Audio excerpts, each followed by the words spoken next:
আসসালামু আলাইকুম সবাইকে, কেমন আছেন সবাই? আশা করি সবাই ভালো আছেন, সুস্থ আছেন। আমরাও আলহামদুলিল্লাহ ভালো আছি। সকাল সকাল কাজি ভাত, সাথে হচ্ছে ৩ আইটেমের ভর্তা যদি হয় তাহলে তো নাস্তাটা বেশ জমে যায়। বিশেষ করে যারা বিক্রমপুর আছে তারাই বুঝতে পারবে যে কাজির ভাতের সাথে ভর্তাটা কেমন লাগে।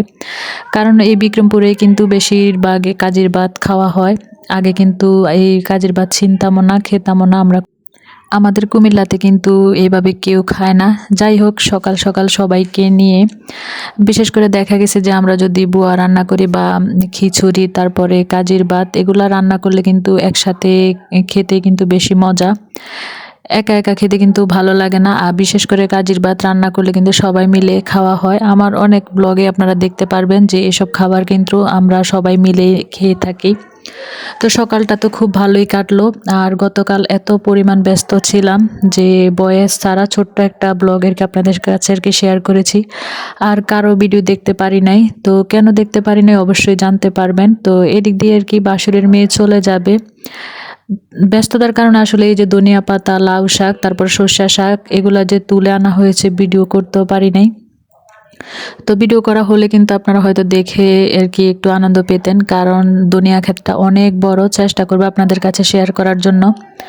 তো এগুলো আর কি যে বাসুরের মেয়ের শ্বশুর বাড়িতে আর কি দেওয়া হবে। আর ও হচ্ছে শ্বশুর বাড়িতে যেতে চাচ্ছে না। তো নতুন নতুন কে কে এমন কান্নাকাটি করেছেন শ্বশুর বাড়িতে যাওয়ার সময় অবশ্যই জানাবেন কমেন্টের মাধ্যমে। তো ওর কিন্তু কিছুদিন আগে বিয়ে হয়েছে, ব্লগে আমি শেয়ার করেছি।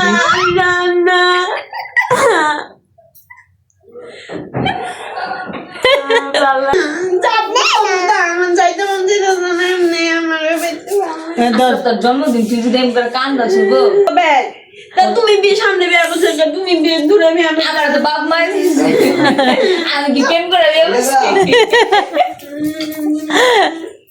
আল্লাহ রে। এদিক দিয়ে বড় বাসুরের মেয়ের তো সিজারের ডেট দেওয়া হয়েছে শনিবারে। তো আমরা তো ভাবছি যে শনিবারেই আর কি তার আগে কিন্তু আর কি সিজারটা করতে হয়েছে একটু সমস্যার কারণে। যাই হোক, 2-3 দিন এরকম আগ পিস হয়ে থাকে সিজারের ক্ষেত্রে। তো এদিক দিয়ে ছোট মেয়েকে বিদায় দিবে, এদিক দিয়ে বড় মেয়ের আবার এই যে সিজার, তো ওকে বিদায় দিব। তো ওর একটা কাঁথা আর কি আমার কাছে ছিল, অনেকদিন ব্যস্ততার জন্য আঁকা হয়নি। তো ওই কাঁথাটা আর কি এঁকে শেষ করে দিলাম। তারপর বিকালবেলা আর কি চলে আসলাম আমরা আর কি হসপিটালে আমাদের পাশে। তো আমরা তো বাচ্চা দেখার জন্য সবাই আগ্রহ করে দাঁড়িয়ে আছি। তো নার্স আর কি বকশিস চাইলো, 1000 টাকা দিয়েছি।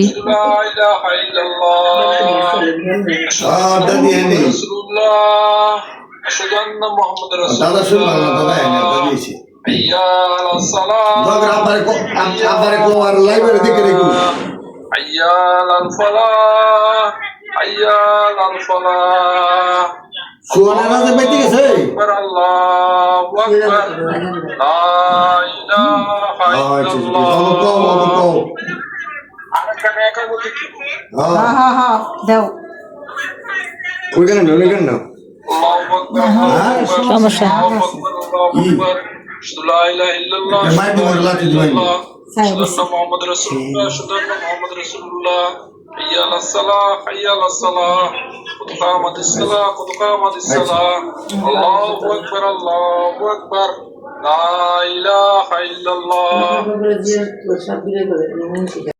ছেলের কানে বাবা আর কি আজান দিয়ে শোনালো। ব্যাপারটা খুব ইন্টারেস্টিং ছিল। তো কে আজান দিবে, যেহেতু পুরুষ মানুষ এখানে ছিল না, আমরা সবাই মহিলা ছিলাম। তো ছেলের বাবা আর কি ফোন দিয়েছে, তো ও আর কি আজান দিয়ে আর কি শোনালো। তো ছেলে হলে কিন্তু আজান দিতে হয়, এটা কিন্তু সবাই জানে। আর এদিক দিয়ে আয়মান দেখেন, আয়মানকে তো আপনারা কম বেশি সবাই চিনেন। দেখো ভাইয়াকে দেখো, সবাই খুব টেনশন করছিল। সবাই কিন্তু অনেক খুশি হয়েছে যে না, ও অনেক আদর করতেছে। তারপর সবাইকে দেখাচ্ছে যে দেখো বাবু দেখো। যাক, আবারও কিন্তু নানি হয়ে গেলাম। তো সবাই নবাগত বাচ্চার জন্য দোয়া করবেন, আর আয়মানের জন্য সবাই দোয়া করবেন। তো এদিক দিয়ে হসপিটালে আর কি খাবার নিয়ে আসা হয়েছে বাড়ি থেকে, ডাটা দিয়ে রুই মাছ, তারপর লাউ দিয়ে চিংড়ি মাছ, আর হচ্ছে সর্ষে শাক। তো কারো ভিডিও দেখতে পারি নাই, সেজন্য সবার কাছে ক্ষমা চাচ্ছি। আশা করি আবার কন্টিনিউ সবার ভিডিও দেখব। তো সবাই ভালো থাকবেন, সুস্থ থাকবেন। আজকের মতো এই পর্যন্তই। আল্লাহ হাফেজ।